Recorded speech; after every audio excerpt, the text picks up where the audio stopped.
The knock came just before dawn, soft, uncertain, as if whoever made it might disappear if it echoed too loudly. Inside the old ranch house, the man stirred from his chair.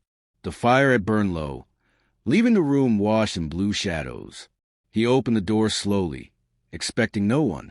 Instead, he found a puppy, small, thin, shivering on the wooden porch, its paws tucked beneath its body. A worn scarf had been wrapped clumsily around its neck. The puppy lifted its head and whimpered, eyes wide with a hope it didn't understand. Behind it stood a woman. She looked no older than 25, but exhaustion had carved years into her face. Her hair was pulled back hastily, her coat too light for the cold. She wouldn't meet his eyes.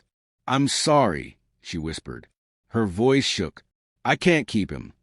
She gently nudged the puppy closer to the door, as if afraid he might change his mind as she lingered. Then she stepped back, already turning away. "Wait," the man said. She froze, but didn't turn around. "You can't just leave him here," he added. Her shoulders sagged. "He hasn't eaten since yesterday morning," she said quietly. "But he ate last night. I made sure of that."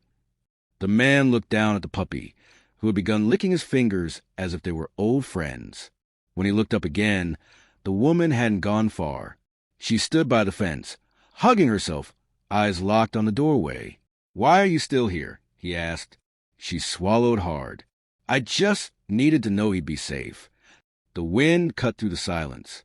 The sky was lightening, but the cold still clung to everything. The man opened the door wider and stepped inside. For a moment, she thought that was it, that the story ended there. Then she whispered the truth. "If you close that door," she said, voice barely breathing the words, "I won't make it till morning." The man stopped. His hand rested on the doorframe. The puppy pressed against his leg, warm and alive. Slowly, he turned back. "You hungry?" he asked. She nodded once. Tears slipped down her face, but she didn't wipe them away. "Then come in," he said softly. "You stay too."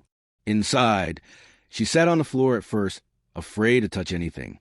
The puppy curled instantly into her lap. Safe at last. He brought her soup, then a blanket. No questions. No judgment. For the first time in weeks, her hands stopped shaking.